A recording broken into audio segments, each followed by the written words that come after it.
Buenas noches, hijos de la luna. Bienvenidos al podcast más terrorífico y misterioso de toda la red. Entra conmigo a la cabaña oculta en lo profundo del bosque y acompáñame a escuchar los relatos, historias y casos más terroríficos que te dejarán frío. Colócate tus audífonos, apaga la luz y comencemos. ¿Qué tal, hijos e hijas de la noche? Bienvenidos a este octavo episodio ya del podcast del Grimorio de Rix. Sí, a lo mejor el título les parece un poco extraño, ya van a ver por qué. Y es un título, un tema que ya que me venían pidiendo desde hace mucho. Y siempre mi respuesta era la misma. Ahorita van a ver cuál. Si son de los que todavía no me pidieron que hablara sobre el hombre lobo de los Warren o sobre los Warren en general, pues ya verán de qué estoy hablando. Además, qué mejor momento para hacer este podcast que la tendencia que hubo este fin de semana con el supuesto escape de Annabelle, que literalmente, de por sí las modas, las tendencias en redes sociales duran poco. Esta duró únicamente un día. Sí, ahí estuve compartiendo algunos memes que yo hice, se los puse por Facebook e Instagram. Síganme si no me siguen todavía. Si están escuchándome en YouTube, encontrarán los links tanto a mi página de Instagram como la de Facebook, como a mi canal de Twitch, como la página de Spotify por si quieren descargar este podcast, y también mi correo electrónico por si quieren compartirme algún relato. Si están escuchándome por primera vez en en Spotify, pues por favor dense una vuelta por YouTube. A lo mejor les gusta el contenido que subo 3 videos a la semana, más este podcast, hablando de temas paranormales, de terror, fantasmas, hombres lobo, vampiros, criptozoología y etcétera, etcétera, etcétera. Esta vez el saludo y la introducción fue bastante breve, lo cual es extraño conmigo, pero bueno, vamos a entrar de lleno a este tema que seguramente se estarán preguntando de qué se trata y que seguramente voy a lastimar susceptibilidades y voy a romper algunas infancias, porque cuando yo me enteré de esto también me pasó. Primero que nada, me gustaría abrir con el tema más reciente al respecto de estos dos investigadores que son los Warren, que ya están fallecidos, Ed y Lorraine Warren, que si no los conocían por sus labores paranormales hasta antes del 2013, pues por lo menos a partir de 2013 se volvieron ya súper conocidos estos dos personajes. Todavía a Lorraine le tocó vivir parte de la fama de que vino a raíz de esto, que fueron pues las películas del Conjuro, que son quizá las películas más representativas de terror de la última década quizá. Son películas muy buenas, al menos las dos principales del Conjuro, el Conjuro 1 y 2 son buenísimas. James Wan es un gran director. Creo, no me hagan mucho caso, pero estoy casi seguro que en algún lugar leí que él también dirigió la infame adaptación de Dragon Ball para live action. Pero fuera de eso, incluso con Aquaman, que la verdad es que el guión de Aquaman es muy malo, hizo maravillas con esa película. O sea, con una película con un guión terrible y con actores que pues no son los mejores. Jason Momoa me cae muy bien, pero pues no es un ganador del Oscar. Y tampoco Amber Heard. Y aún así, estaba el mismo Dolph Lundgren, que pues él no es actor. O sea, Sylvester Stallone lo lanzó a la fama con esta película de Rocky 4, pero él era modelo. Después incursionó en el boxeo y pues por lo que todos lo conocemos es por salir en películas de acción. Pero incluso teniendo a alguien como Dolph Lundgren en el reparto, es bastante entretenida la película, obviamente con sus detalles, pero no estamos hablando de James Wan, estamos hablando de las películas del Conjuro. En lo personal, a mí las únicas que disfruto verdaderamente son la 1 y la 2. De Annabelle, las 3 películas solo he visto la 2 y no me pareció mala. Es una película palomera, pero que tiene muy buenos sustos, que no son simples jumpscares como peca el cine de terror de los últimos años, que pues es muy malo, honestamente. En su mayoría, no todas, pero en su mayoría las películas son muy malas, como por ejemplo Slenderman. Slenderman es una basura. Pero Annabelle 1, la 1 yo no la vi y me dijeron mis amigos, no la veas, te vas a enojar, es una basura, no la veas. La 3 no me dio tiempo de ir a verla, pero me dijeron que también era mala. La 2 fue bastante buena. La monja me decepcionó muchísimo porque yo pensé que iba a ser buena. Como salía de Mian Bichir dije, va a ser una buena película. Y tristemente, pues fue una super mega decepción. Y La Llorona me dijeron, no la veas, de plano ni te pares por el cine.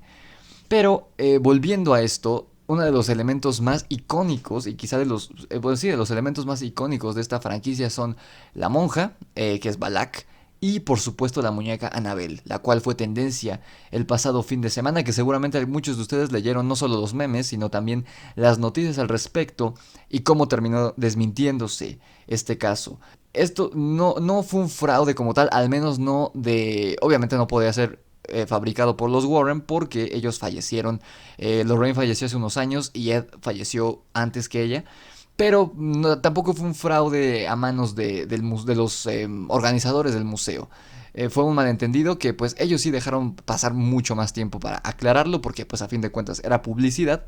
Pero no fue culpa de ellos, fue un malentendido que se hizo a causa de Twitter. Pues los titulares en todos lados, en redes sociales, e incluso en los noticieros de televisión, poco serios obviamente, fue que Annabelle, la muñeca, esta famosa muñeca, que supuestamente es el objeto que más maldito está del Museo de los Warren, se había escapado, que un día despertaron, creo que la mañana del sábado habían despertado, y la muñeca ya no estaba en la vitrina, de la que no había salido en años, de la que desde que llegó al museo estuvo ahí adentro, que supuestamente se le atribuyen muertes a esa muñeca, que está poseída por un demonio muy poderoso y demás.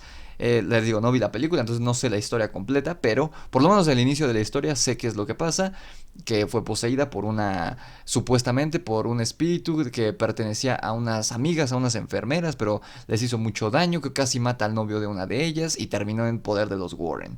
Sin embargo, la muñeca no escapó del museo y al menos yo no encontré ninguna como declaración oficial por parte de los encargados del museo a raíz del supuesto escape de la muñeca.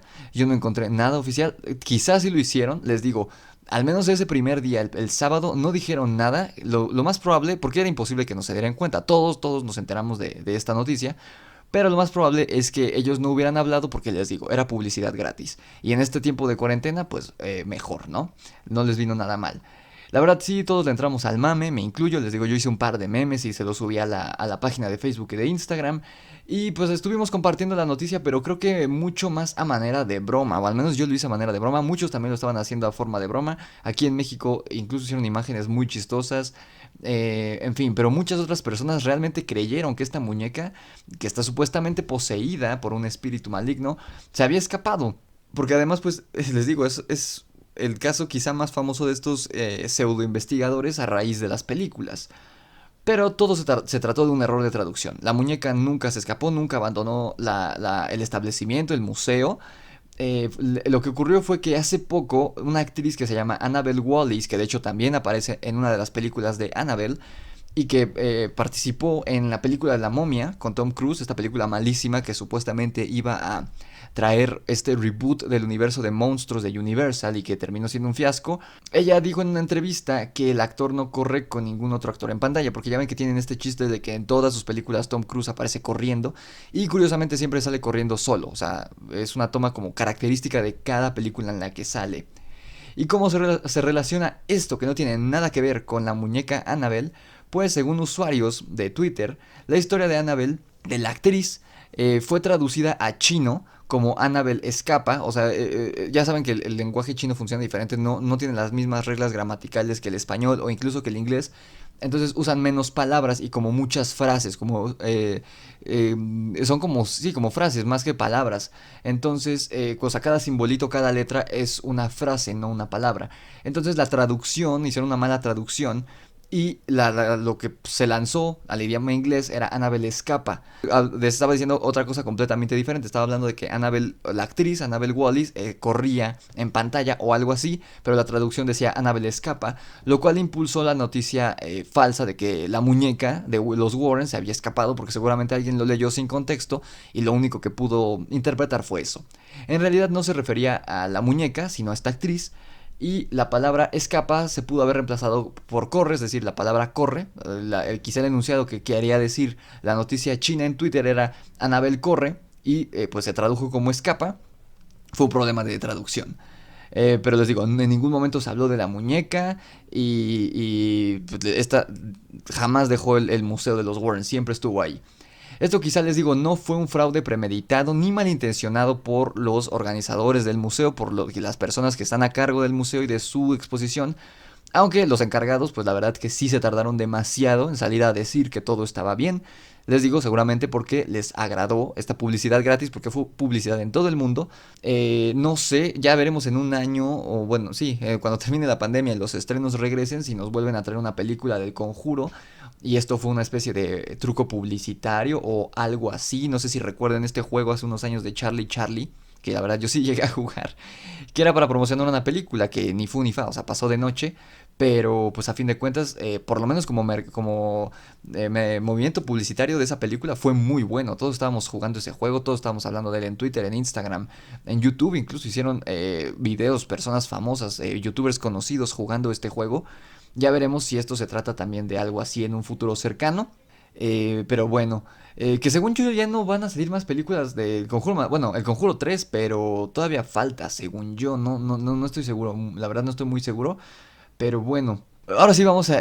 quería abrir con esta noticia porque les digo era como lo más reciente que se tenía de estos investigadores y de Annabelle, o sea, todo lo que corresponde al matrimonio de los Warren y demás de su museo. Y les digo su caso más conocido, que es el de Annabelle, gracias a las películas, porque creo yo, al menos yo, incluso siendo fanático de lo paranormal desde hace años, yo no me había topado con la historia de Annabelle antes de las películas, la verdad. Yo sabía del muñeco este en el que está basado la historia de Chucky. Este muñeco, se me olvidó el nombre, creo que se llama Robert, que era un muñeco como vestido de marinerito que le regaló una sirvienta que practicaba vudú a un niño adinerado en Estados Unidos hace muchos años, todavía en la época pues de la esclavitud en Estados Unidos, previo a la abolición. Y el muñeco estaba maldito, se lo dio de mala fe esta mujer al niño y el muñeco pues es como el muñeco poseído más famoso de la historia. Y en base a la historia crearon las películas de Chucky, obviamente con un tono muchísimo más fantasioso y demás. Pero de Annabelle yo no conocía, no sé ustedes, pero yo nunca supe al respecto. Y esta noticia, lo bueno de esta noticia del fin de semana fue que dije, ok, creo que es el momento de hacer el podcast que tanto quería. Porque muchos, les digo, me habían pedido que hablara sobre el matrimonio conformado por Ed y Lorraine Warren, que les digo que es esta pareja de investigadores paranormales de nacionalidad estadounidense que nacieron los dos en Connecticut y que al menos a los medios y que también se plasmó de esa manera en las películas, tienen un romance pues de cuento de hadas, ¿no? Según se conocieron a los 16 años, los dos eran raros, no encajaban en ningún lado más que hasta que se conocieron, encajaban uno con el otro. Quizás son los investigadores paranormales estadounidenses y quizá de todo el mundo más prolíferos de todos los tiempos.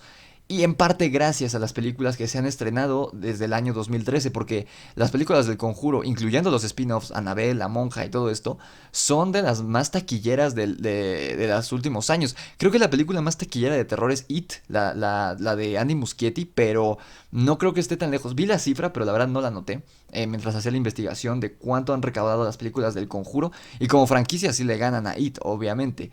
Entonces esto atribuyó mucho y por lo menos les digo, Lorraine pudo disfrutar de este dinero y de esta fama en los últimos años de su vida, aunque pues creo que su esposo ya no le tocó. Sin embargo, la verdad es que aunque los Warren se nos han mostrado en las películas dirigidas y producidas por James Wan, interpretados por el actor Patrick Wilson, que también vimos en Aquaman, y Vera Farmiga como una pareja intachable, cariñosa, siempre dispuesta a ayudar a las personas que son acosadas por las fuerzas del mal, y que se aman el uno al otro por sobre todas las cosas, incluso sobre el diablo, y obviamente como los mejores investigadores paranormales de todos los tiempos, la verdad, lo que ocurrió en la vida real es muy, muy diferente.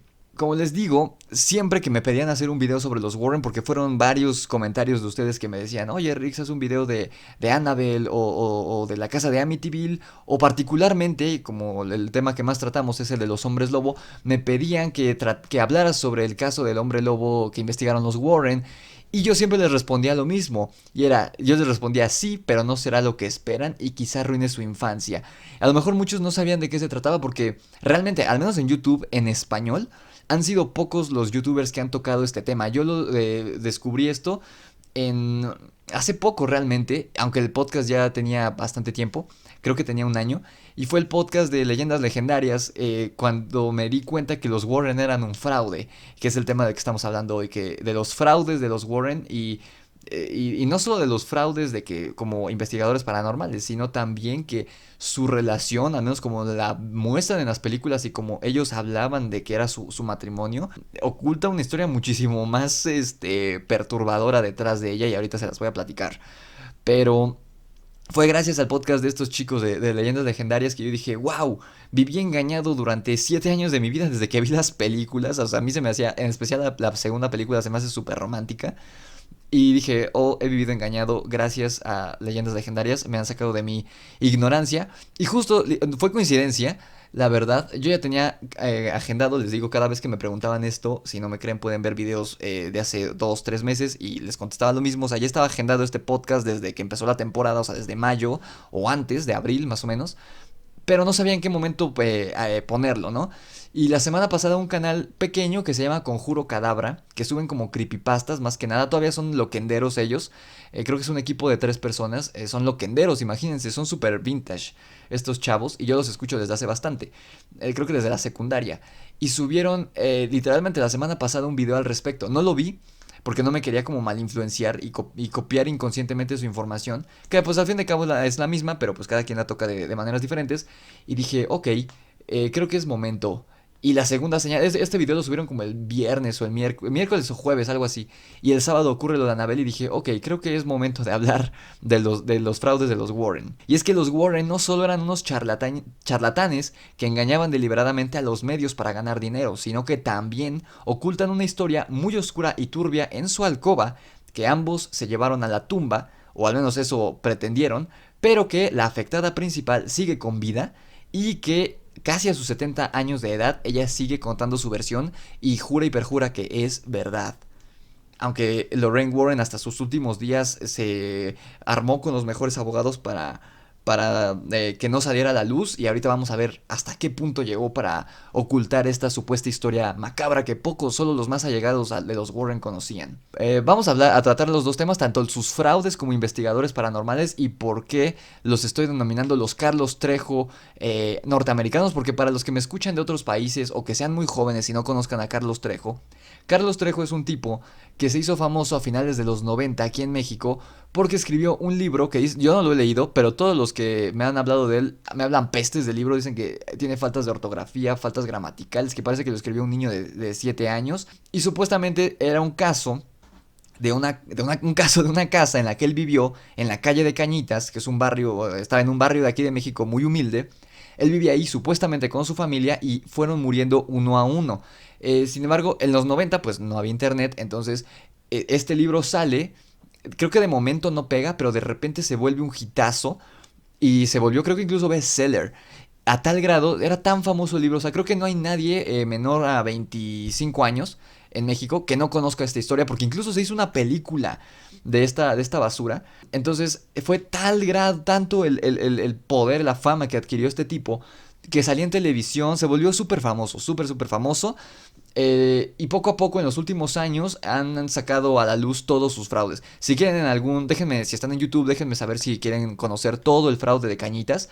Hay varios programas, Leyendas Legendarias también tiene su video bueno, su podcast de Carlos Trejo, de hecho yo los descubrí por ese podcast, pero yo la primera investigación que vi es una que vale mucho la pena, que es de Azteca 13. Que bueno, no soy partidario de ese canal, pero creo que ese programa que hicieron desmintiéndolo es muy bueno, lo pueden encontrar en YouTube si lo buscan como la historia detrás del mito de Cañitas, y ahí revelan todo, de todas las personas que supuestamente mueren en el libro de este tipo, de Carlos Trejo, que supuestamente él se autodenomina como cazafantasmas, aunque es un fraude. De todas las personas que murieron ahí, solo murió una, que fue su esposa, y de hecho dicen que él la mató porque él era violento y en una ocasión le dio una paliza a su esposa, a tal grado que para que perdiera al bebé porque estaba embarazada y pues, no querían tenerlo. Entonces él se enojó, le pegó y de tantos golpes le salió un tumor en la cabeza a la señora y pues falleció. Aunque él en el libro atribuye que murió por causa de un demonio, del demonio que invocaron en la Ouija, y de todas las demás personas que vivían en esa casa con él dice que murieron todos en el libro, pero han salido que todos están vivos. Incluso llegó a insultar a su hermana en un programa en televisión en vivo porque la hermana trató de desmentirlo, en fin. Pero este tipo es un anciano, tiene ya casi 60 años, o sea, no es un chavito, no se imaginen a alguien chavito, es un señor que hasta la fecha sigue como de moda un poquito en México, pero porque solo hace el ridículo con otros famosos, también ya viejos, en Facebook, o sea, es un chiste este hombre de Carlos Trejo. El punto es que no solo es un fraude en sus investigaciones paranormales, que no ha demostrado absolutamente nada en casi 30 años que supuestamente se dedica a esto, sino que además tiene un pasado muy turbio en el que se le atribuye nexos pues con gente peligrosa y que él es un criminal. O sea, muchos lo han llamado criminal y lo han acusado de muchísimas cosas. Por eso es que estoy acusando a los Warren de esto. Digo, el crimen de los Warren no es tan grave como el que hizo Carlos Trejo, pero sí son personas completamente diferentes a las que nos muestran los medios y las películas. Entonces, primero vamos a revisar todos sus fraudes como investigadores paranormales y después pasaremos a este secreto oscuro que ocultaban, sobre todo Ed, pero que Lorraine ocultó y lo ayudó a ocultar hasta el día de su muerte. Les digo, primero revisemos sus supuestas investigaciones paranormales, las cuales, ninguna de ellas, y es una cifra bastante grande, ellos fueron investigadores desde creo que los años 60, pues hasta todavía, aunque Lorraine se retiró después de la muerte de Ed, después del 2010, no recuerdo bien el año en que falleció, aquí la tengo. Ed falleció en 2006. Después de eso, Lorraine se retiró como de manera oficial, pero después del estreno de la primera película, como que regresó para hacerle promoción a las películas, porque obviamente le convenía a ella se llevaba una regalía pues bastante gorda al vender los derechos de su vida. Aunque pues obviamente son ficcionales, pero regresó a los medios como supuesta investigadora, aunque pues ya estaba bastante mayor, ya tenía más de 90 años, y pues no era tanto lo que hacía, pero supuestamente regresó como al negocio cuando salió la primera película. Pero son más de 1000 investigaciones según ellos, y ninguna de ellas, según expertos, ninguna cuenta con pruebas fehacientes de su veracidad, salvo la palabra del fallecido matrimonio y algunas fotografías que pues ellos atribuyen que es verdad, pero pues sí, la mayoría, un 80% de sus supuestas pruebas son relatos de ellos mismos, los cuales pues no se pueden tomar, si los analizamos de manera científica, no se puede tomar como pruebas. Por eso la parapsicología, la criptozoología y todas estas pseudociencias son eso, pseudociencias, porque no hay pruebas fehacientes la mayoría de los casos para comprobar la existencia de fantasmas, de alienígenas, de críptidos y demás. Primero vamos a la historia de estos dos cazafantasmas inicia hace bastante. Edward, también conocido como Ed Warren Mini, nació el 7 de septiembre de 1926, o sea, en 6 años cumpliría 100 años el señor, y falleció el 23 de agosto de 2006. Y Lorraine Rita Warren nació el 31 de enero de 1927, o sea, era un año mayor, y falleció el año pasado, el 18 de abril de 2019. Ed fue un veterano de la Segunda Guerra Mundial y perteneció a la Marina de los Estados Unidos, además de que fue un policía en algún momento de su vida, y posteriormente se convirtió en un autodidacta y autoproclamado demonólogo, autor y conferenciante o conferencista de los temas paranormales. Lorraine se preciaba de ser clarividente y una medium de trance ligero que trabajó estrechamente con su marido. Ellos se conocieron, por lo que estuve leyendo. Ed Warren era como el típico chico raro de su preparatoria, de la ciudad de Connecticut donde ellos vivían, y trabajaba en un cine. Ese era su trabajo, era como el acomodador, cuando todavía había acomodadores en los cines. Y por alguna razón conoció a la mamá de Lorraine, porque era una fan del cine, una cinéfila. Entonces iba con frecuencia al cine acompañada de Lorraine, y él pues se enamoró de ella, empezaron a salir. Y platicando, supuestamente, según la historia que leí en internet, la historia es igual que como se cuenta en la película, ¿no? Con esta frase que dice Lorraine de que supe que iba a pasar el resto de mi vida a su lado y demás. Ellos tenían 16 años cuando se conocieron y pues se casaron, pasaron por esta carrera, y es a raíz de el suceso de Amityville, que ahorita vamos a checar a fondo, pero a partir del suceso de Amityville, ellos dejan lo que hacían para vivir antes y empiezan a dedicarse de lleno a esto del tema paranormal, pero de una manera fraudulenta. Es en 1952 cuando los Warren fundan la Sociedad para la Investigación Psíquica de Nueva Inglaterra, cuyas siglas son SIPNI, y así nos vamos a estar refiriendo a ella en el futuro, que es el grupo de cazafantasmas más antiguo de Nueva Inglaterra, que era pues a la región donde ellos vivían.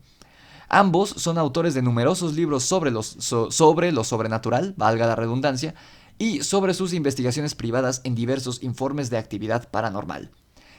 Los Warren afirmaron haber investigado, aquí sí anoté la cifra, miren, afirman haber investigado más de 10,000 casos durante su carrera.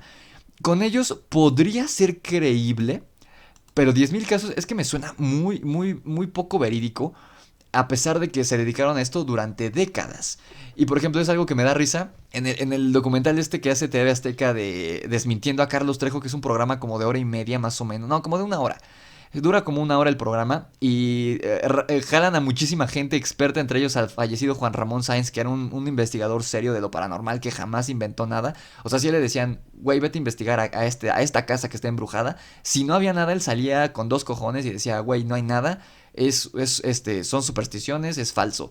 Y si había algo, decía, güey, aquí sí pasó algo y trataba de ayudar a la gente, que eso era lo más importante, y sin ganar un solo peso. O sea, él lo hacía como parte de la programación de la mano peluda, o incluso externo. A veces habían casos que no se registraban, o sea, que no ocurrían al aire, ¿no? O sea, que eran completamente ajenos al programa de radio, y aún así él ayudaba a las personas, lo cual creo que era lo más valioso de Juan Ramón. Juan Ramón, perdón, a lo cual le voy a dedicar un capítulo de este podcast. Pero entre los que entrevistan desmintiendo a Carlos Trejo, dice la cifra y dice como, sí, es que este güey dice que hizo como 20, haz de cuenta, no dice 20,000, pero 20,000 casos y que supuestamente, él dice que en un día se hace una investigación. No mames, en un día no haces una investigación, ¿no? Y hacen cuentas y dicen, si se toma un día por investigación y lleva 20,000 casos, debería llevar tantos años investigando. Y él tiene 42 años. Haz de cuenta que dicen, debería llevar investigando 45 años. Y tiene 42. O sea, empezó a los 3 años a investigar. O sea, era algo absurdo. Esto me suena un poquito así. Aunque bueno, los Warren ya estaban más mayores que el señor Carlos Trejo. Que el respetable Carlos Trejo, ¿no? Pero bueno, supuestamente los Warren investigaron 10,000 casos en su carrera. Los Warren estaban entre los primeros investigadores en el polémico e inquietante caso de Amityville, que pues creo que es como el caso paranormal más conocido de todos los tiempos por las películas que sacaron, que hasta la fecha sigue siendo pues vigente, ¿no? De acuerdo con los Warren, la SIPNY, su organización, la cual todavía existe, que son como los dueños, por así decirlo, o sea, es una filial del museo, utiliza una variedad de personas, entre las que se incluyen médicos, investigadores, policías, enfermeras, estudiantes universitarios y miembros del clero en sus investigaciones. O sea, según ellos son como un equipo, o eran un equipo súper, valga la redundancia, equipado. O sea, estaba como todo lo que podían necesitar en un caso de estos, de ser reales. Era algo muy serio y que pues, bueno, daba la impresión de que sí estaban trabajando en serio, que sí eran investigadores reales, ¿no? Sin embargo, entre la investigación que me encontré ayer, los escépticos Perry de Angelis y Steve Novella han investigado las pruebas de los Warren, de los 10,000 casos que supuestamente investigaron, y encontraron que todo era un engatusamiento. Esto refiriéndonos al caso de Amityville. Que resultó ser falso. O sea, me encontré con que ya ajeno a los Warren, en años posteriores, después de la familia que es la que se hizo famosa por los casos paranormales, después de los asesinatos que se dieron ahí, después de esa familia volvieron a vender la casa. Y ya de ahí los siguientes dueños ya dijeron, es que aquí no hay nada, o sea, no pasó nada en Amityville, no hay fantasmas, no hay absolutamente nada. Y me alegro, o sea, el señor que lo compró, después de como 20 o 30 años, dijo, me alegro de no haberle hecho caso a las habladurías de que esta casa estaba maldita, porque tengo recuerdos muy bonitos aquí con mi familia, porque no hay absolutamente nada paranormal en esta casa. Y de hecho creo que volvieron a vender la casa de Amityville hace poquito, en 2017 o algo así, según lo que leí ayer. Les digo, los investigadores también escépticos de nombre Joe Nickel y Ben Radford llegaron a la conclusión de que los casos más famosos de los Warren, que son el de Amityville, que no lo investigaron de lleno, porque ahorita vamos a ver que no fueron los principales investigadores del caso, ni los que lo hicieron a conocer, lo dieron a conocer, perdón. Y el otro caso más conocido, que es el de Snedeker, que es el que ocurre, espero no estar confundiendo los nombres, pero estoy casi seguro que es el que ocurre en la primera película del Conjuro, el que se aborda en esa película. Nunca sucedieron y que fueron fabricados, los dos. Les digo, el de Amityville no involucra al 100% a los Warren, pero el de Snedeker sí lo es. De hecho, las dos películas del Conjuro, los dos hechos que se abordan en las dos películas del Conjuro son falsos. Ahorita les voy a platicar, no se preocupen, les voy a platicar así a detalle. El sitio web original de los Warren, o sea, de su organización, el cual ya no existe actualmente, proclamaba con orgullo que, y cito, nuestra misión es sacar de la Edad Media el área de los fenómenos psíquicos y colocarlos en la corriente principal del pensamiento riguroso, científico y de la investigación. O sea, como que sí se lo tomaban muy en serio, o al menos daban la impresión de que se lo tomaban muy en serio. Pero ahorita vamos a ver que no eran creyentes. O sea, ellos buscaban engañar a la gente y sacar dinero de ahí. O sea, no eran personas. Porque podría darse el caso que, aunque ellos se estuvieran autosugestionando, ¿no? Y que estuvieran tan convencidos de que lo que veían era real, aunque fuera falso, que hacían creer a las demás personas que era verdad, pero este no era el caso. Ellos dicen que que realmente eran excelentes storytellers o narradores de historia, que podían crear una historia tan buena y tan compleja que pues miren, hoy a 40 años de que ocurrió, ha cautivado a las personas de todo el mundo a través de una pantalla de cine. Porque se podría decir que ellos les daban el caso así de, en esta casa una niña está poseída, y pues ellos llegaban, veían, conocían a la familia y demás, y a lo mejor no estaba pasando mucho, como vamos a ver más adelante, pero ellos creaban la historia. O sea, ellos le creaban todo el universo alrededor de un caso, un suceso que podía ser desmentido de manera sencilla, como una broma, o como sugestión, o como alguna enfermedad mental, como vamos a ver el que se trataba el caso del hombre lobo. Y ellos le creaban una historia alrededor, y no solo ellos, tenían autores de ficción ayudándoles, o sea, como si fuera realmente un programa de televisión, pero eran solamente ellos. Entonces todo el dinero que ganaban se iba directamente a ellos, porque hay muchos programas que hacen este mismo fraude, ¿no? Aquí en México tenemos Extra Normal, en su momento tuvimos el programa que creo que era web, no sé si tuvo programa en televisión, espero que no, de Carlos Trejo. Tenemos Extra Normal, que es una basura. Estados Unidos tiene sus programas también, en fin, pero ellos no eran un programa de televisión, o sea, ellos vendían libros, lo cual pues también tenía un alcance bastante grande en sus años. A lo mejor ahorita ya no tanto, pero después de una inspección, a raíz de lo de que decía el sitio web, se dieron cuenta que sus métodos carecían de los componentes de una verdadera investigación científica, o incluso del intento más fundamental del rigor científico.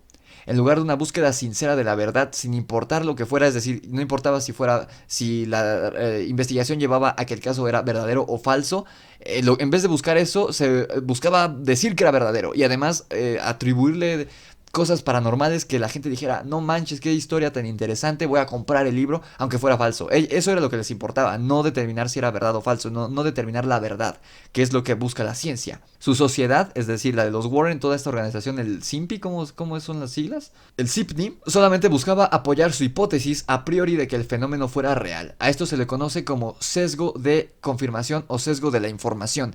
Esto, incluso yo que estudié ciencias de la comunicación, que no es una ciencia exacta, es una ciencia social, incluso nosotros nos enseñaron esto. Ahora imagínense las personas que que se dedican a la medicina o a alguna ciencia exacta, pues se toman esto todavía más en serio. Entonces es algo que no importa la ciencia que sea, tienes que llevar a cabo, y a ellos no les interesaba esto.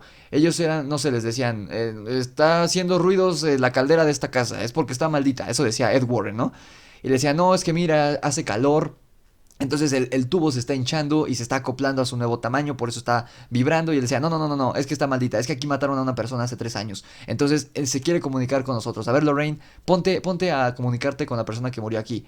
Eso es lo que hacían ellos y lo que muchos charlatanes hacen. Les digo, ahorita el que se me viene a la mente que no lo hacía era este Juan Ramón Sáenz. O sea, él no era investigador autoproclamado ni de profesión, porque él era locutor de radio, pero pues al ser la mano peluda, un espacio para contar relatos paranormales, muchas veces las personas acudían a él por ayuda, y él, aunque no era experto, tenía un equipo de expertos. Tenía a un hombre que hasta la fecha, todavía hasta que cancelaron la mano peluda hace 2 años, colaboraba con ellos, que era el maestro Eric Soham, que él sí es un parapsicólogo con estudios y todo el rollo. Él era parte de ese equipo. Entonces, lo que él no podía resolver por sí mismo, o sea, ayudar a las personas, llamaba a su equipo, los cuales incluía a Eric Soham y a muchas otras personas, a un pastor, el nombre del pastor no me acuerdo, pero también era una persona recurrente en el programa. Y si algo era falso, simplemente dejaban de hablar de ello y ya era como, güey, fue falso, no pasó nada, era sugestión, era tal cosa. Pero los Warren no hacían esto. Los Warren, cualquier cosa que le dijeran, ellos buscaban comprobarle, no demostrar. No, más bien no comprobar, sino demostrarle a la gente que era verdad, aunque fuera falso, con tal de vender su historia. Los Warren, pues como ya les dije y como seguramente saben, tienen un museo.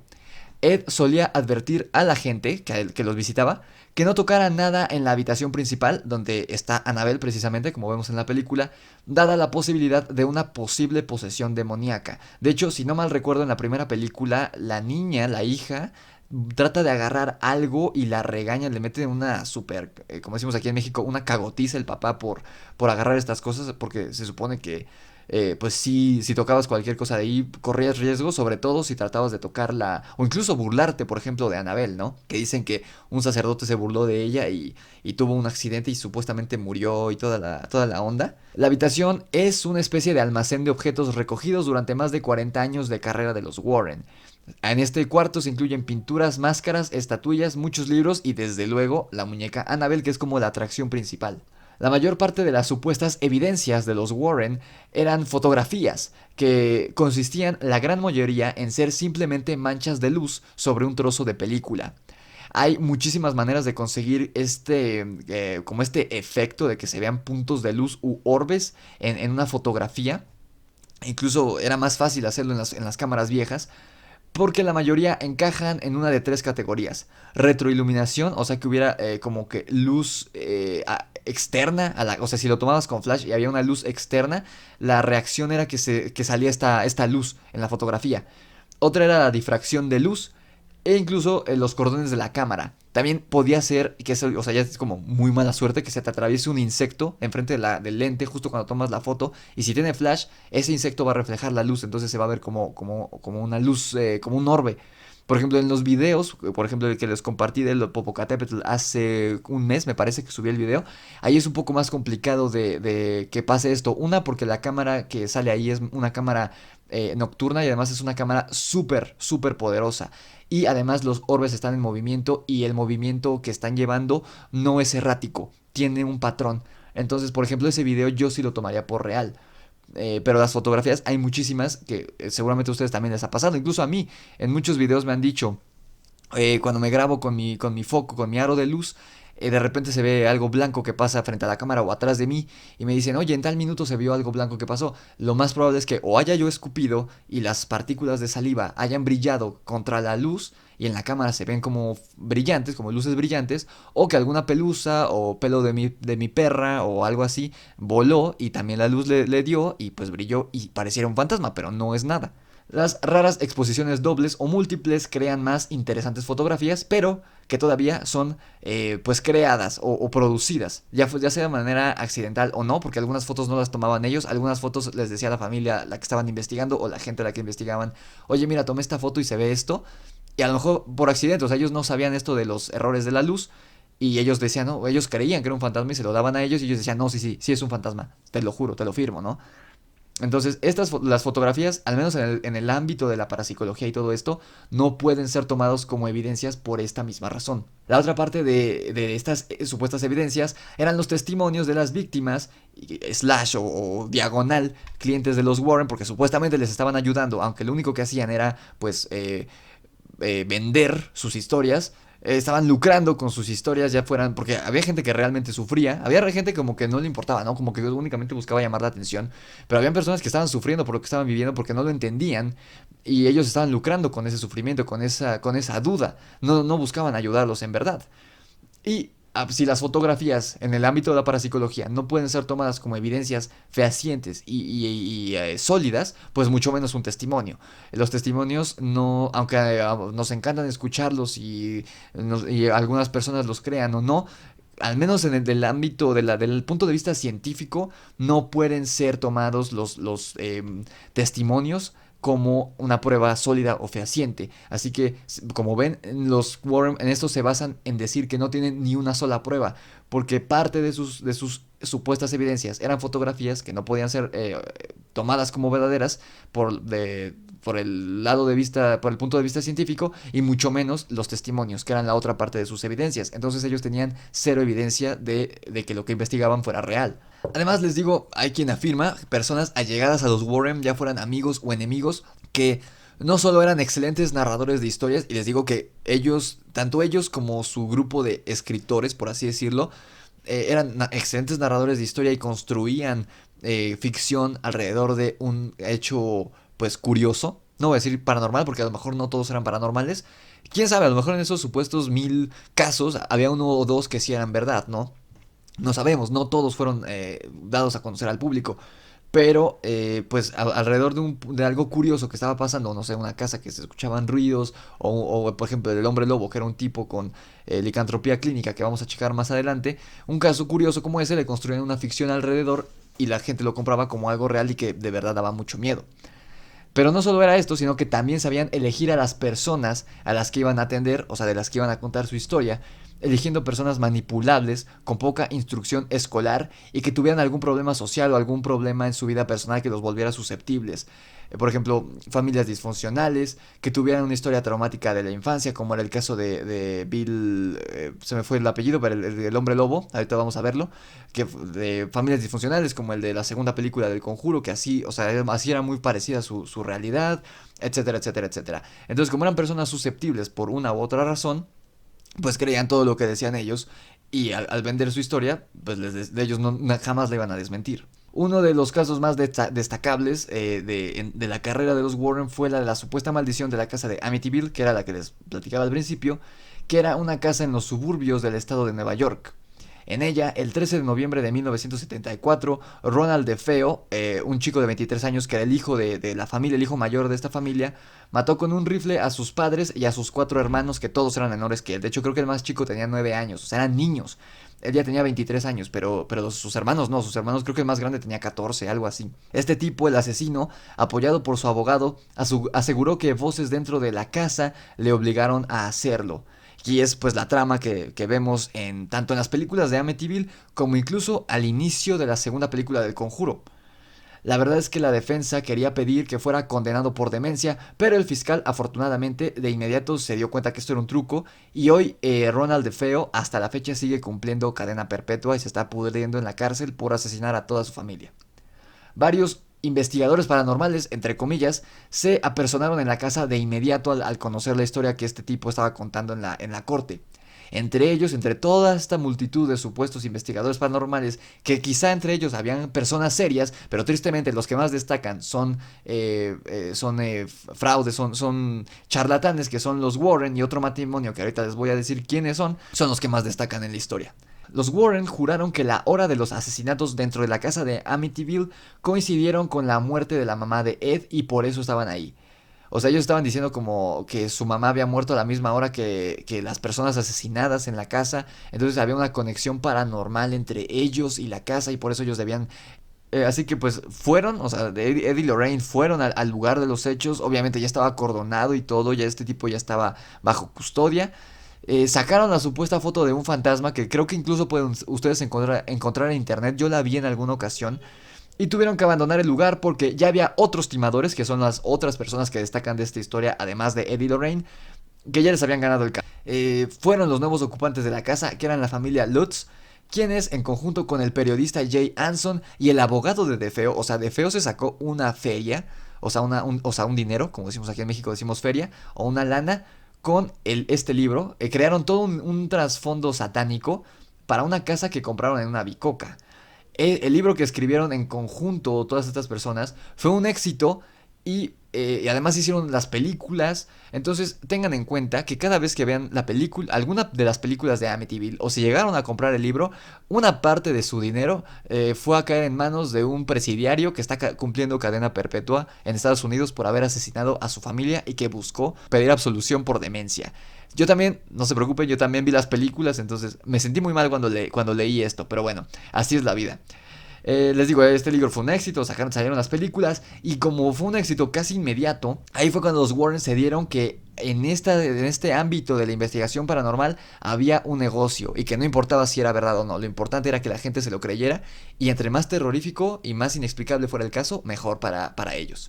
Así que pues en cuanto se dieron cuenta de esto, los Warren pusieron manos a la obra, se pusieron a buscar otra casa embrujada y cuando ya la habían encontrado, contrataron a Ray Garton para escribir el caso alrededor. O sea, siguieron el mismo modelo de negocio que habían hecho la familia Lutz, que fueron quienes se quedaron con la casa de Amityville después de los asesinatos. Ellos trabajaron en conjunto con el periodista que les mencioné antes, con Jay Anson.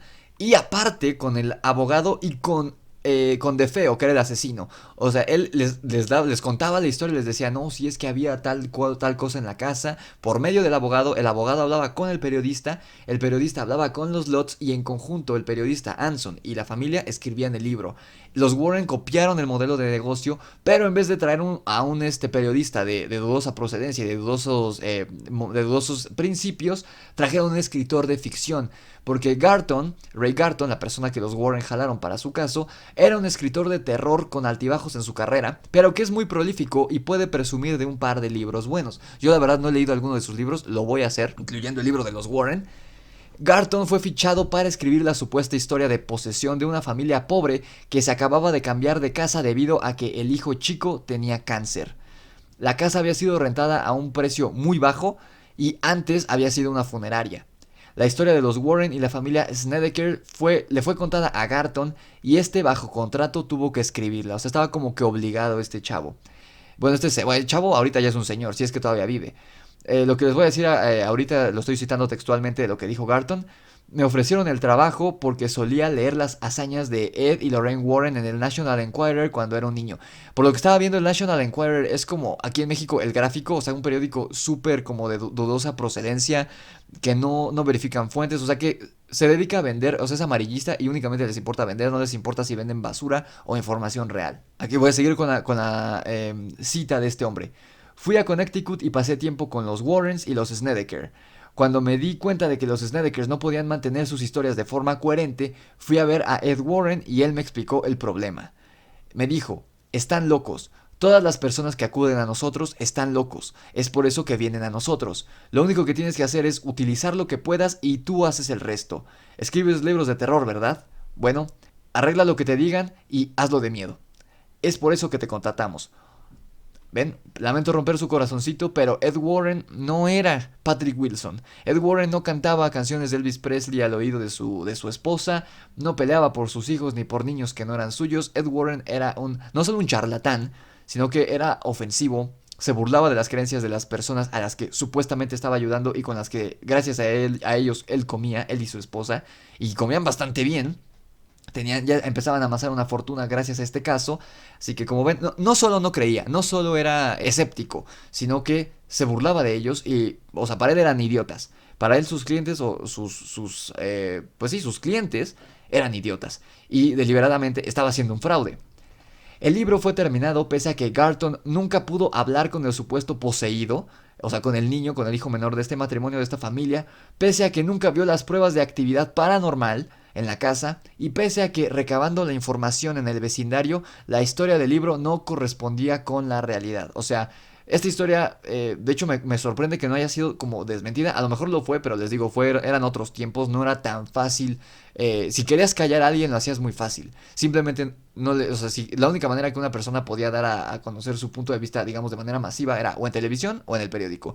Y pues por el periódico y la televisión, a huevo o a fuerza, como decimos aquí en México, tenían que pasar por un filtro. Y si el gobierno o alguien no quería que pasara, simplemente el jefe de información o el dueño de la cadena estaba vendiendo esta historia de los Warren, y había un vecino que llegaba a la televisora y decía, oye, esto es mentira, no lo pueden pasar en televisión, déjenme hablar con el dueño de la televisora. Él decía, no, porque está vendiendo, así que no, lo siento mucho, pero no pasas, no hablas, y pues nadie se enteró, nadie sabe, nadie supo. Así que por eso yo creo que no lo desmintieron, pero, o sea, la historia únicamente se contaba en la casa, no en el vecindario, o sea, era completa y absolutamente falsa. Garton continúa, diciendo, la familia era un desastre, pero sus problemas no eran de índole sobrenatural. Los Warren no podían ayudarlos. En el momento en que entrevisté a Carmen Snedeker, que era la mamá, averigüé que estaba haciendo algún tipo de estafa en la lotería interestatal. Me instó en repetidas ocasiones a no mencionarlo en el libro y no decirle a nadie. Su hijo, alrededor de los cuales se centró toda su historia, no estaba por ningún lado. Yo nunca lo conocí. Al parecer no tenía cáncer, sino que más bien era drogadicto. Sin embargo, a pesar de todo esto, de que Garton no estaba de acuerdo con todo esto, el libro salió con la petición a pesar de la petición de que Garton dijera que fuera clasificado como ficción, pero los Warren obviamente no cumplieron con esto y fue vendido como un caso real. Con el tiempo, Hollywood decidió filmarlo bajo el nombre de The Haunting in Connecticut. Garton, años antes de que empezara el rodaje, que el rodaje empezó en el año 2008, esta película salió incluso antes que las películas del Conjuro. Él comenzó a hablar de la mentira que había detrás de este supuesto exorcismo, que ocurrió más o menos este fraude surgió en 1992 y él trató de desmentirlo para 2008 antes de que saliera la película, pero pues todavía ahí pues, el internet no tenía tanta fuerza, entonces pues no fue conocido y la película, digo, afortunadamente la película creo que tampoco es tan conocida, al menos a mí no me suena. Pero bueno, de todos modos se llevaron un billete los Warren en los 90 con el libro y posteriormente con la película. O por lo menos Lorraine, porque Ed había fallecido 2 años antes. A raíz de esto, pues este escritor se ganó el odio de los Warren y de una buena parte de los creyentes en la pareja. Porque obviamente hay personas que creen en ellos que, como yo antes de escuchar este podcast de leyendas legendarias, desconocía de todos estos fraudes y del tipo de personas que eran los Warren en realidad, lejos de la versión que nos venden de los estudios de Warner y que seguramente algunos de ustedes desconocían hasta el día de hoy, pues creíamos en ellos, pero pues ya vemos que la verdad es muy diferente. Su siguiente caso fuerte de los Warren es precisamente el que se describe en la primera película del Conjuro. Ed afirmaba en una entrevista, y cito: la familia vivía en Hebron, Connecticut, y el agente de bienes raíces que les había arrendado la casa los estaba demandando por $2,000. Ella, supongo que era la esposa, nos pidió que entráramos en la casa y consiguiéramos pruebas que demostraran que ahí había fantasmas. Fuimos a la corte de Rockville y ganamos el caso, estableciendo un precedente en los Estados Unidos, porque presentamos una evidencia muy sólida, con fotografías, grabaciones y testigos bastante creíbles. Sin embargo, varios abogados y nada que ver con lo paranormal, o sea, más enfocados en el ámbito de la ley, dicen que sí, que ganaron el juicio esta familia, pero no fue por los Warren, ni por su declaración de fantasmas, ni por sus fotografías, sino a que la casa sí estaba en muy mal estado. Entonces, o sea, estaba en muy malas condiciones. Así que el Estado, o sea, Estados Unidos, pues falló a favor de la familia y no tuvieron que pagar esta demanda que les estaban haciendo de $2,000. Incluso a raíz de esto, varios de los sacerdotes católicos que ellos aseguraban que eran sus aliados, de inmediato se deslindaron de ellos a raíz de este caso. O sea, como ya fue más sonado, ya llegó a más personas porque pues seguramente muchos medios amarillistas lo vendieron como el primer caso que la ley de Estados Unidos reconoce como un hecho paranormal, aunque ganaron por cosas completamente diferentes, cosas completamente que no tenían nada que ver con esto, y seguramente mucha gente al no conocer la historia ni los datos completos, pues dijeron, es verdad, ¿no? O sea, los Warren de verdad son unos chingones, pero los sacerdotes que eran como cercanos a los Warren sabían que no era cierto y mejor prefirieron alejarse de ellos y no tener nexos profesionales ni personales con el matrimonio, ¿no?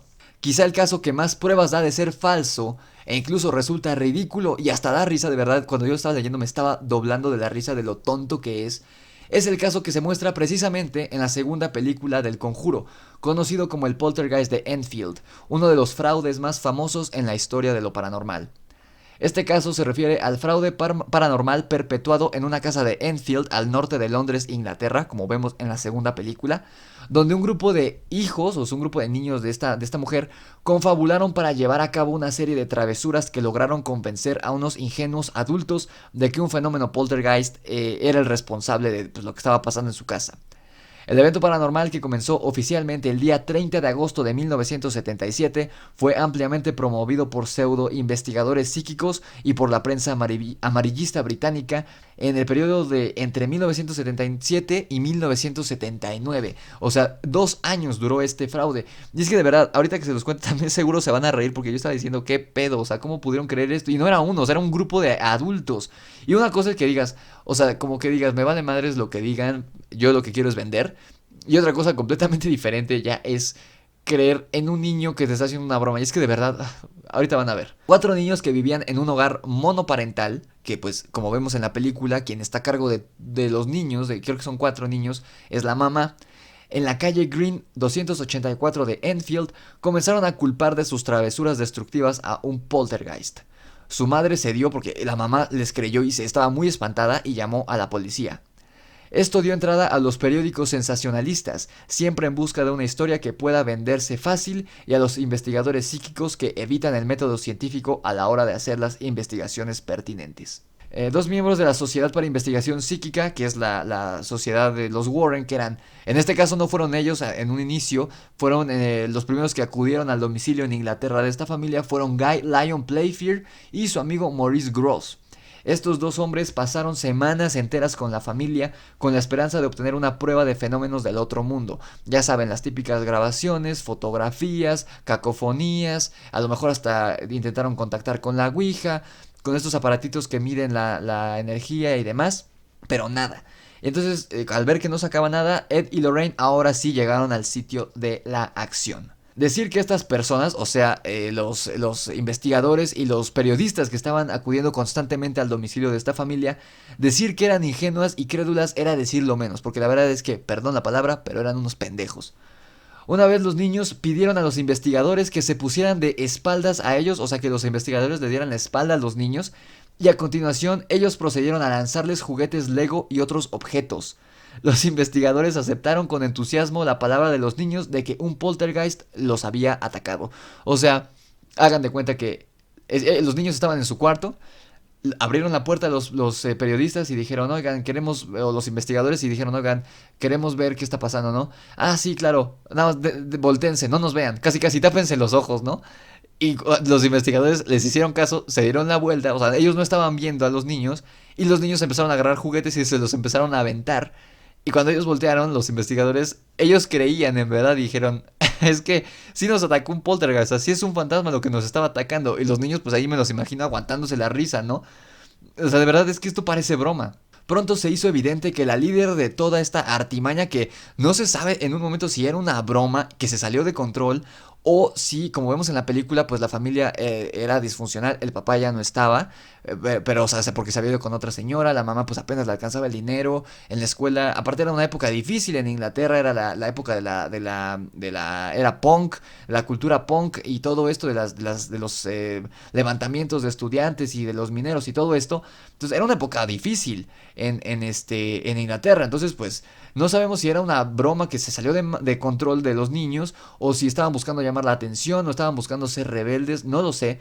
Pero pues la líder de esta artimaña era una niña preadolescente de 11 años de edad, de nombre Janet Hudson, que es la protagonista de la segunda película, la niña del honguito, que supuestamente es poseída, que estaba cargada de energía y que podía imitar una voz demoníaca, algo que seguramente la niña vio 4 años antes en la película de El Exorcista.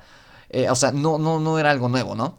Porque aparte no hablaba en otros idiomas, como supuestamente es uno de los rasgos, de las características de un exorcismo real, de que alguien está poseído, de una posesión, es que habla en arameo, en latín, y obviamente la persona no tiene que conocer estos idiomas, y aún así los está hablando con esta voz profunda y cavernosa. Esta niña no habló más que en inglés, de hecho, obviamente con el acento británico que tenía al ser inglesa, únicamente fingía la voz. Pero los investigadores, incluyendo a los Warren, bueno, los Warren no creían, pero pues se hacían de la vista gorda con tal de vender la historia y decían, no, sí, es que está poseída la niña. Entonces la niña, pues además de esto, contaba historias de miedo que obviamente los investigadores ñoños se tragaron completitas. Las chiquillas se encerraban en su dormitorio y comenzaban a hacer ruidos extraños fingiendo estar poseídas. Las niñas muchas veces, insistieron en que los visitantes solo podían entrar al dormitorio si se cumplían ciertas condiciones. Y escuchen cuáles son las condiciones. Tan pronto como los visitantes volteaban hacia la pared opuesta donde estaban ellas, o sea, dándoles la espalda a las niñas y al hermano, con los ojos cubiertos, los zapatos, los tenis, las almohadas, los juguetes comenzaban a volar milagrosamente y a golpearlos. O sea, es que de verdad estos tipos eran idiotas. Para empezar, o sea, nunca nadie vio que nada pasara. O sea, nunca nadie vio, como se ve en la película, que las cruces se voltearan de cabeza, que la cama temblara o se levantara, que las niñas levitaran. No, nadie vio nada.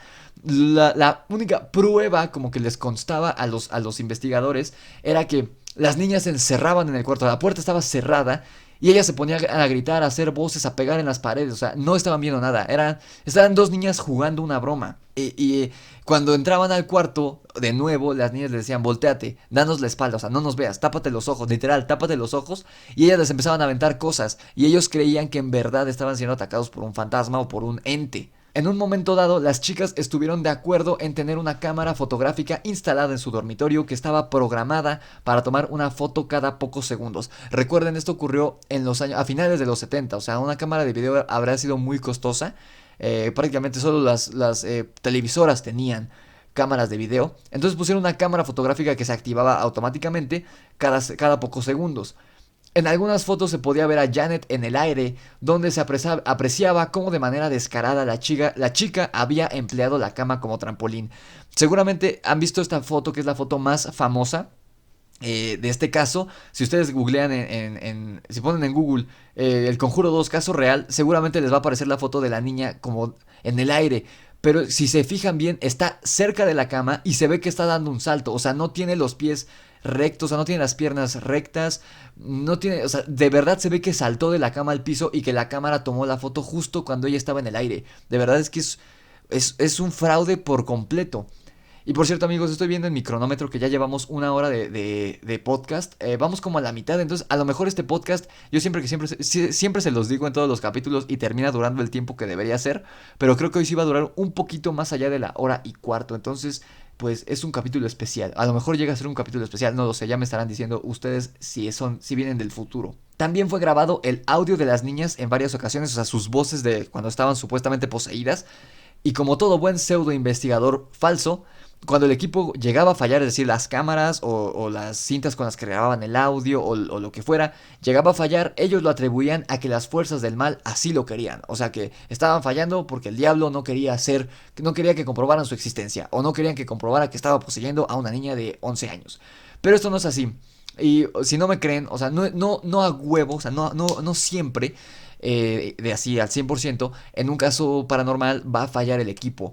Busquen en internet, en YouTube, el audio de Anneliese Michel, así se llama, Anneliese con doble N, Michel con doble L, que es el caso real en el que está basada la película del exorcismo de Emily Rose. Búsquenlo en YouTube. Es una chica alemana que fue poseída por un demonio y ella sí se ve, o sea, ves las fotos. Las fotos de estas niñas de los Warren no tienen nada de paranormal. Son niñas en pijama, nada más. No se ven ojerosas, no se ven delgadas, nada. Anneliese Michel, busquen las fotos y verdaderamente algo está mal con esa niña. Está súper delgada, con ojeras, con los dientes salidos de tan delgada que está, el cabello quebradizo, pálida, con todo y que la foto es en blanco y negro, se ve muy mal. Y lo más perturbador de ese caso es que el audio con el que la grabaron en una ocasión que estaba poseída, de verdad da miedo, da escalofríos. O sea, ese yo me atrevo a decir, así pongo las manos al fuego, que es un caso real. O sea, que sí fue poseída esa niña, porque aparte murió. O sea, si han visto la película de El exorcismo de Emily Rose, de eso trata la película. La niña murió mientras le practicaban el exorcismo. Las pruebas médicas dijeron que por mala nutrición, que porque no venía comiendo bien desde hace días, semanas, y que por eso murió. Pero el sacerdote afirma que ella murió tratando de luchar contra el demonio que la estaba poseyendo.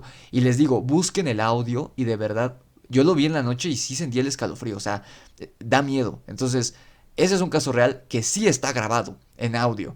Entonces no eran los demonios los que estaban evitando que las niñas fueran grabadas por los Warren. La parte más embarazosa de todo este episodio es el hecho de que en más de una ocasión Janet fue atrapada falsificando varios eventos. Los investigadores creyentes de los fantasmas argumentaron que el hecho de que ella fingiera en algunas ocasiones no significaba que estuviera fingiendo todo el tiempo. Lo cual, si se piensa en ello, es la única cosa sobre todo este asunto que realmente merece ser clasificado de sorprendente e inexplicable. O sea, aquí ya no sabemos si era pues por vender y hacerse la vista gorda o si realmente estos tipos eran crédulos al punto de lo estúpido como para creer que del 100% de sucesos que les estaba tocando presenciar, los cuales como les digo eran dignos de un chiste, que del 100% de ellos únicamente el 20 o 30% eran falsos, ¿no? Que el resto eran verdaderos, entonces el caso debía ser real. Incluso en el filme, en la película del Conjuro 2, si ustedes lo recuerdan, se da una explicación a esto. Que está, incluso cuando yo vi la película en el cine, antes de saber esto fue como de, ok, ¿qué está pasando? Como que te rompe la experiencia. Y se acordarán que al final de la película la niña la atrapan haciendo, pues fingiendo, ¿no? Haciendo una trampa. Y los Warren dicen, no, pues ya no te vamos a investigar y se van.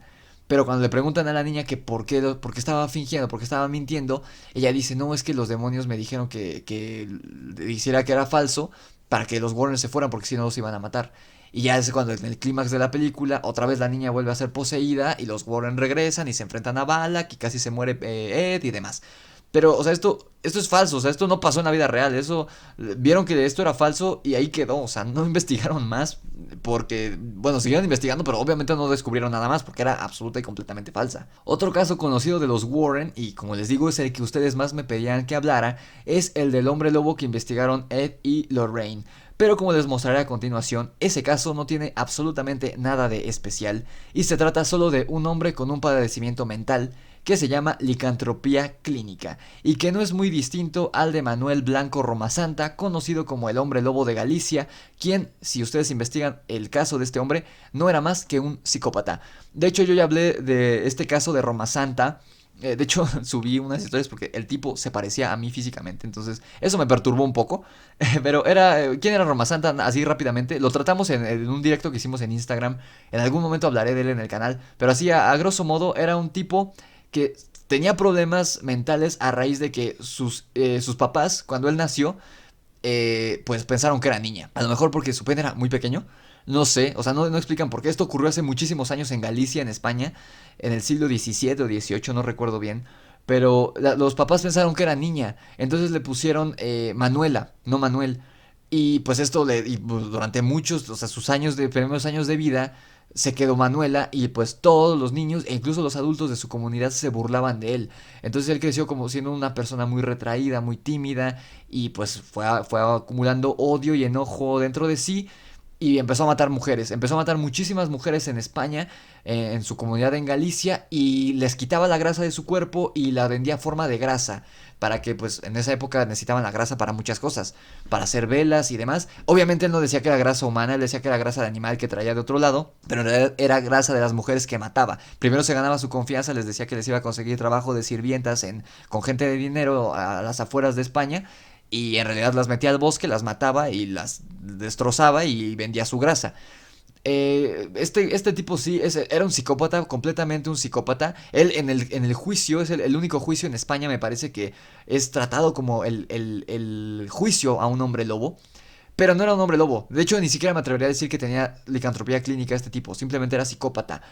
Lo único curioso al respecto de este caso es que un investigador se lo llevó, un doctor, se lo llevó para estudiarlo y ya nunca más se supo de él. O sea, cuando le preguntaron al doctor que qué había pasado, él dijo que se escapó, pero algunos creen varias cosas. Ya hablaremos de Roma Santa más a detalle en algún otro momento. El punto es que el caso de este hombre de que investigaron los Warren no era muy diferente a Roma Santa. Digo, afortunadamente no llegó a matar a nadie. Pero no me atrevería a decir que era un psicópata. William Ramsey es el nombre de este hombre, el supuesto hombre lobo de los Warren. No me atrevería a decir que era un psicópata porque no mató a nadie y no estaba tan grave su caso, pero sí era alguien que estaba en busca de atención y alguien que era extremadamente susceptible a la mente, y ahorita van a ver por qué. William Ramsey nació y fue criado en la ciudad costera de Southend, en Essex, y el primer indicio de problemas surgió cuando él tenía 9 años. Como cualquier niño normal, un día estaba fuera en su jardín jugando cuando comenzó a sentirse extraño. Esto ocurrió un sábado por la tarde del año de 1952, cuando una helada ráfaga de frío viento se apoderó de él. La transpiración se congeló en su piel y un hedor nauseabundo estuvo a punto de hacerlo vomitar. Él decía que en ese momento lo único en lo que él podía pensar era en lobos. La ira intensa y pura se había instalado firmemente dentro de su mente. Usando esto y la adrenalina impulsada por la fuerza que ahora poseía, recuerden, era un niño de 9 años, había arrancado de raíz un poste del cerco que rodeaba su casa, la casa de sus papás, y aún con la valla unida, o sea, como con el alambrado, él lo balanceaba como si fuera un mazo, o sea, para pegarle a alguien, estaba preparado para pegarle a alguien. Lo que luego hizo el niño hizo que sus padres se metieran a la casa y se encerraran allá, salvos allá, temiendo por sus vidas, por su hijo de 9 años. Porque Bill lo que hizo fue que metió el alambre de púas en su boca y comenzó a mordisquearlo como si fuera un lobo. Entonces, como ven, sí tenía licantropía clínica este tipo. Les digo, Roma Santa yo creo que no, porque nunca actuó como lobo. O sea, nunca se le vio, aunque él dijo soy un hombre lobo, nunca se le vio actuar de manera animal, que es algo, se me olvidó decirles, la licantropía clínica es este padecimiento que tienen algunas personas, que ellos en su mente se ven que están transformándose en un animal a tal grado que actúan como dicho animal. Puede ser cualquier animal, no solo un lobo, puede ser incluso una vaca o cualquier animal, realmente cualquier animal. Y ellos comienzan a moverse, a hacer los sonidos e incluso a comportarse como estos animales. Por ejemplo, si alguien se cree un lobo, como es el caso de este tipo, de Ramsey, mordía a la gente, gruñía, se movía a veces a 4 patas, pero no ocurría nada, o sea, físicamente no tenía ni un cambio, todo estaba dentro de su mente. Durante casi 15 años, después de este incidente aterrador, nada similar le había pasado a Bill Ramsey, o sea, su vida había seguido normal. Él creció, se casó y se convirtió en un cariñoso esposo y padre de 3 hijos. Sin embargo, los primeros 2 años de su matrimonio estuvieron plagados de pesadillas. En su sueño, Bill siempre estaba a unos pocos pasos detrás de su esposa, quien luego se volteaba a verlo para enfrentarlo y ella huía aterrorizada. Fue solo en 1967 que estos sueños terminaron. 18 meses después, o sea, año y medio después, Bill se despertó una noche para escuchar lo que pensó que era el jadeo de un animal salvaje que se encontraba dentro de su habitación. O sea, él pensó que se había metido un animal y lo despertó. Sin embargo, este ruido lo estaba produciendo él mismo estando dormido. Poco antes de la Navidad del año de 1983, Bill comenzó a sufrir dolores en el pecho y sus pensamientos inmediatamente se volvieron hacia un posible ataque al corazón. Él se espantó, dijo, hay de tener algún padecimiento, una arteria tapada, hay de tener el colesterol alto, así que voy a ir al doctor. Bill fue a la sala de emergencias del hospital local y cuando estaba justo a la mitad del examen de presión arterial, de repente de la nada hundió los dientes en el brazo de la enfermera y corrió la sala como un hombre poseído. Los testigos que vieron esto, las personas que estaban en el hospital, algunos pacientes, algunos doctores, algunas enfermeras, más tarde revelaron que Bill se había encogido de hombros y ambas manos se habían enroscado como garras. O sea, literal, lo que hizo, ni siquiera caminó a 4 patas, no tuvo ni un solo cambio físico. Lo único que hizo Ramsey fue correr como loco a lo largo de todo el hospital, tratando de morder a la gente, gruñendo y literal adquiriendo la postura de los niños cuando juegan a que son animales. O sea, como dices, se encogió de hombros y las manos las puso como si fueran garras. O sea, los dedos los dobló para que parecieran garras. Era lo único que estaba haciendo. De hecho, hay fotos de él en esta posición durante el supuesto exorcismo que le hicieron después. O sea, él no tuvo ni un solo cambio. O sea, no es un caso de licantropía real. No se emocionan.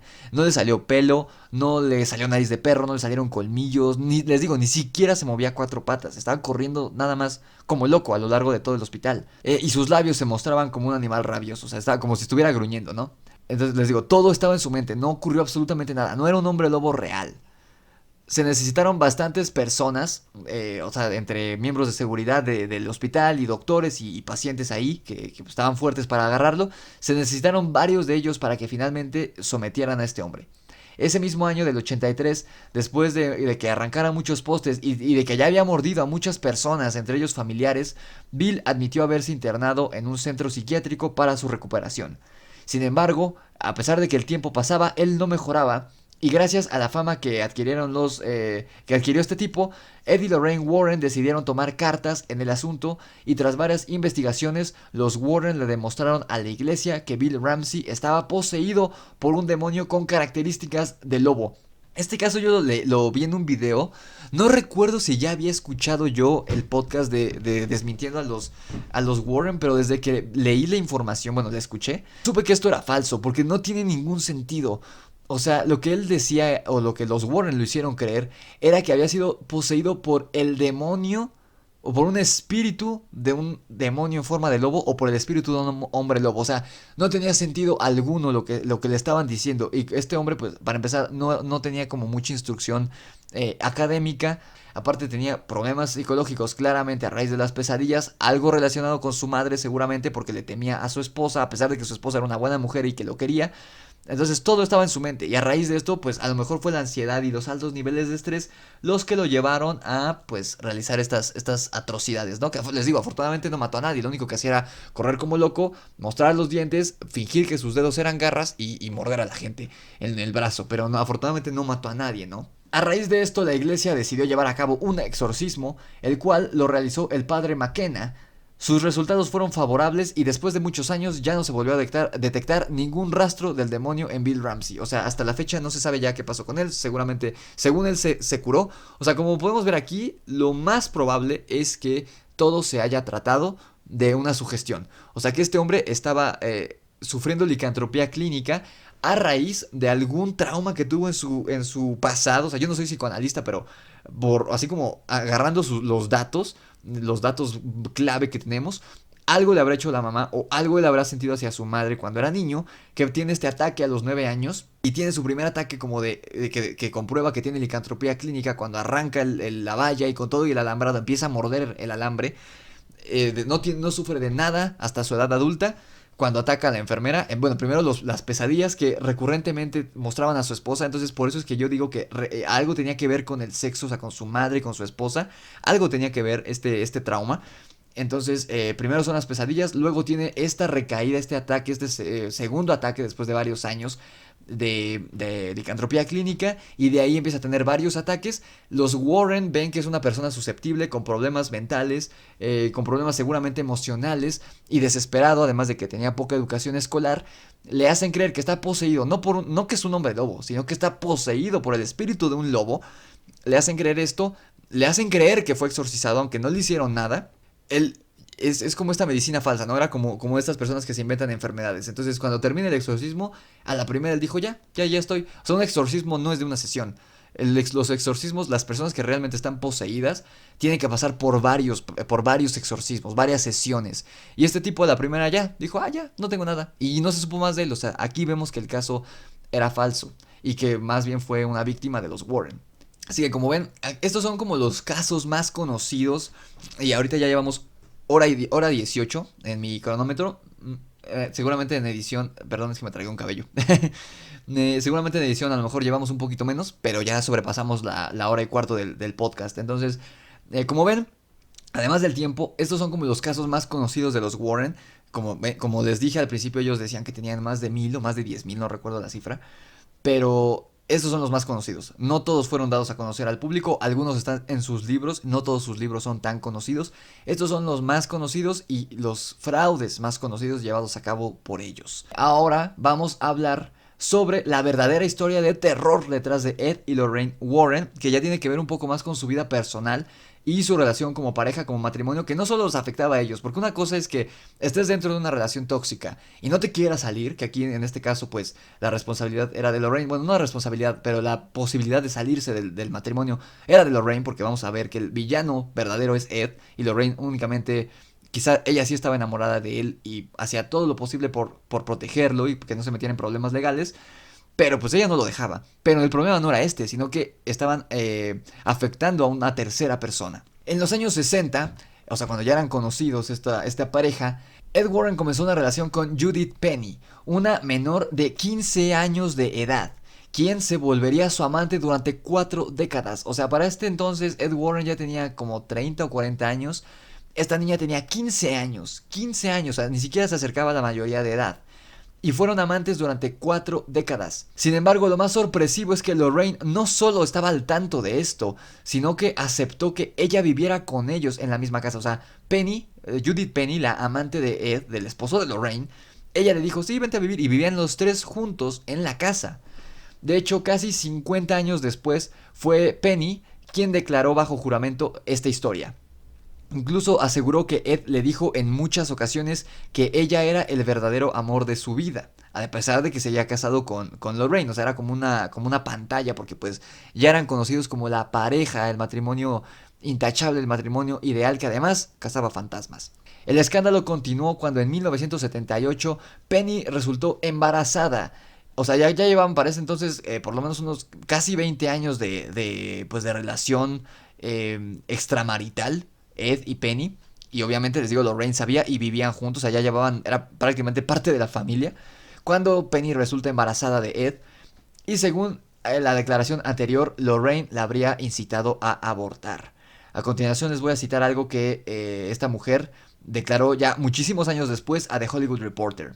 Ellos querían que dijera que alguien había entrado al departamento y que me había violado, pero yo no quería hacerlo. Estaba muy espantada, no sabía qué hacer, pero acababa de tener un aborto. La noche que ellos me recogieron del hospital después de practicarme el aborto, se fueron a dar una conferencia y me dejaron sola en la casa. Les digo, esto se lo dijo en una entrevista a The Hollywood Reporter ya muchísimos años después. Por si fuera poco, Judith Penny, esta mujer que sufrió mucho al lado de los Warren, también reveló abusos dentro del matrimonio entre Ed y Lorraine, y dijo que a veces Ed golpeaba a Lorraine para callarla y que incluso en ocasiones llegó a creer que él iba a matarla de las palizas que les daba. ¿Ven por qué les digo que estos tipos eran los Carlos Trejo estadounidenses, pero multiplicado por 2? Aunque Ed falleció en 2006, Lorraine respondió a través de su abogado que, y cito, los Warren abrieron su hogar a la señorita Penny cuando ella tenía 18 años, pues ella no tenía a dónde ir tras una infancia desastrosa. Pero como les dije al principio, el romance entre Judith y Ed había empezado cuando ella tenía 15, no a los 18.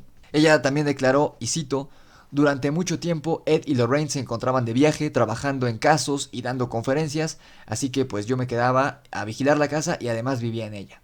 De acuerdo con la investigación de The Hollywood Reporter, previo a la filmación del Conjuro, o sea, en el año de 2011, 2012 más o menos, ellos se dieron cuenta, o sea, descubrieron, investigaron, que Lorraine accedió a ser consultora de New Line Cinema, que es la productora de la película, junto con Warner, pero había ciertas restricciones. El film no podía mostrarla a ella ni a su marido participando en crímenes, incluyendo sexo con menores, pornografía infantil, prostitución o abuso sexual. Tampoco podían ser mostrados teniendo relaciones sexuales extramaritales. Obviamente ella temiendo que realmente fueran cintas biográficas y ella pues como tratando de mantener esto oculto, ¿no? Obviamente las películas del Conjuro están súper aderezadas, o sea, yo creo que un 20% de lo que vemos en las películas es verdad. El caso del que más se sabe es el de la segunda película. No hay Balak, no hay monja, por eso la película es tan mala, la película de la monja es tan mala porque no existió ninguna monja. No tiene sentido que una monja sea poseída por un demonio y el demonio tome la forma de la monja, o sea, absolutamente nada, no tiene sentido, no tiene sentido. Entonces, pero bueno, afortunadamente Lorraine pues se salió con la suya, bueno, afortunadamente para ella, se salió con la suya y pues las películas del Conjuro son todo menos biográficas y todo menos verídicas. El productor Tony DeRosa Grunt sugirió a Warner y a New Line por email que la película estaba lejos de parecerse a la historia original. Desde aquel comentario ya no le fue permitido a este hombre participar en las secuelas ni en los spin-offs del filme, que pues son bastantes como sabrán. De hecho, les digo, creo que la tercera está a punto de estrenarse. Ahora, este caso se convirtió en un problema legal cuyo fin parece lejano. De hecho, bueno, no sé si ya se llegó a una conclusión legal entre Tony DeRosa, Warner y New Line, y pues los sucesores o los herederos legales de Ed y Lorraine. Creo que sí tuvieron una hija, por lo que vemos en la película. No sé si tuvieron más hijos, pero pues ellos ya fallecieron. De hecho, a Ed ya no le tocó pelear todo esto, ya ni siquiera le tocó ver las películas. Pero a Lorraine todavía creo que la segunda, sí, la segunda, porque se falleció el año pasado la mujer. Entonces, todavía hace un año, seguramente Lorraine Warren estaba pues peleando esto legalmente con este hombre, con este productor. Pues bueno, llevamos hora 25, hora y media. Como ven, este fue un capítulo especial. Sabía que este iba a dar de qué hablar este tema, y tenía un poco de miedo de hacerlo, porque no sabía cómo abordar los temas. Pero ya llegamos a su parte favorita, que son las conclusiones. Tengo algunas son pocas conclusiones realmente de este caso. Creo que ya ha quedado más que claro que estos hombres, bueno, este hombre y esta mujer, eran no solo charlatanes, sino que eran malas personas. Eran, no, les digo, ser escéptico no es malo, ¿no? Cada quien puede creer en lo que quiera y punto. El problema es que estos hombres, bueno, estas personas, perdón, hacían creer a las personas a que supuestamente ayudaban, que creían en ellos, cuando en realidad los tildaban de idiotas y de locos. Y lo único que hacían era lucrar con sus historias, construirles más cosas, confundirlos todavía más.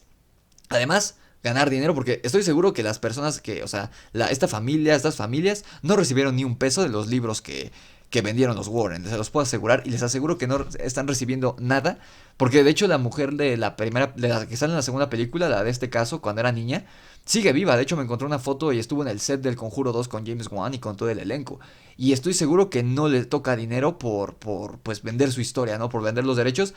O sea, vendió los derechos y ya, pero no le tocan regalías. A diferencia de los Warren, ellos sí tienen, bueno, ahora sus herederos tienen las regalías de sus películas y las que están por venir. Y obviamente, pues en este caso, Warner y New Line están llenando los bolsillos de dinero con las películas de Annabelle, la momia, no, la Llorona, la monja y pues el Conjuro. Pero pues creo que quedó más que claro. Sin embargo, mis conclusiones son que Ed y Lorraine Warren, los que vemos en las películas, protagonizados por Patrick Wilson y la otra actriz que se llama Vera, pero siempre se me olvida su apellido, las que vemos en las películas del Conjuro son puramente ficción. Tanto en el aspecto físico, porque nada tiene que ver cómo lucían estas personas en la vida real, hasta su relación marital y su trabajo como investigadores. O sea, les digo, lo que vemos en las películas de Conjuro, yo me atrevería a decir que un 5% es real. No se amaban realmente, o al menos Ed no amaba a Lorraine para ponerle el cuerno con una chica mucho menor que bien pudo haber sido su hija durante tantos años. Porque no fueron ni siquiera 10 años, fueron 40 años. No creían en lo paranormal y les digo, esto no está mal.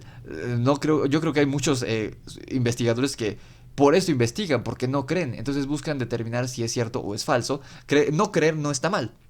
Lo que estaba mal era que trataban de alteraban la realidad para formar una ficción muy bien creada. Hasta eso sí, ahí sí superan a Carlos Trejo, porque Carlos Trejo ni eso pudo hacer. O sea, no pasaron ni 10 años cuando ya le estaban desmintiendo su historia y su credibilidad. La poca credibilidad que tenía se vino abajo y ahora lo único que hace es hacer chismes y ser una burla en internet.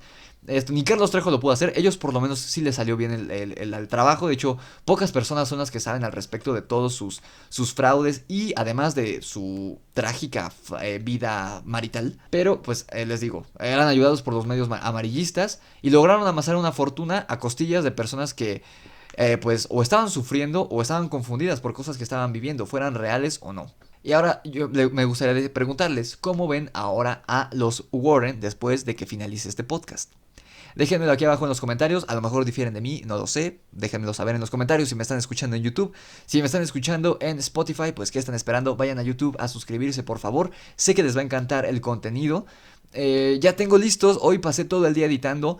Ya están listos los videos del fin de semana, del viernes y del domingo. Recuerden, como siempre, hay directo en Twitch este jueves, o sea, pasado, bueno, para ustedes mañana, yo estoy grabando esto el martes, para mí es pasado mañana, para ustedes es mañana jueves a las 5:30 hay directo en Twitch.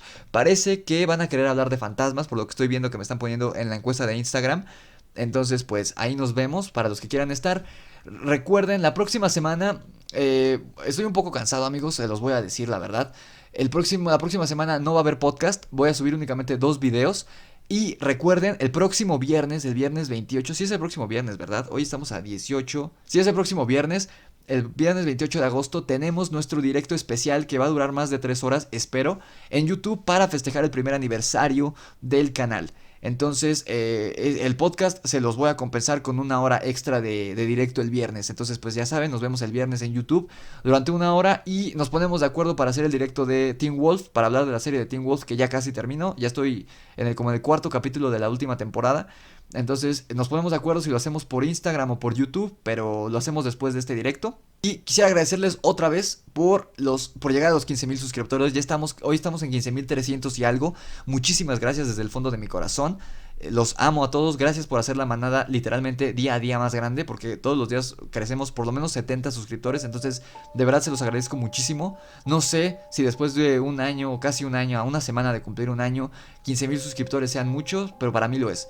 Entonces muchísimas gracias, cada uno de ustedes cuentan para mí. Gracias por permitirme hacer lo que quiero, lo que me gusta, por dejarme hacer este podcast, por dejarme entrar a sus casas y acompañarlos mientras están haciendo dibujos, mientras escriben, mientras hacen la tarea, mientras están en clases en línea, lo cual yo no aplaudo mucho, pero bueno. Muchas gracias. Les recuerdo, si están en YouTube, en la descripción encuentras los links a todas mis redes sociales y a Spotify por si quieren descargar este podcast. También está mi correo electrónico por si tienen algún relato o un fanart que quieran compartir, que suba a la página de Instagram. Y pues, sin más que decir, yo me despido. Esto fue El Grimorio de Rix, desenmascarando a Ed y Lorraine Warren. Nos escuchamos en la oscuridad.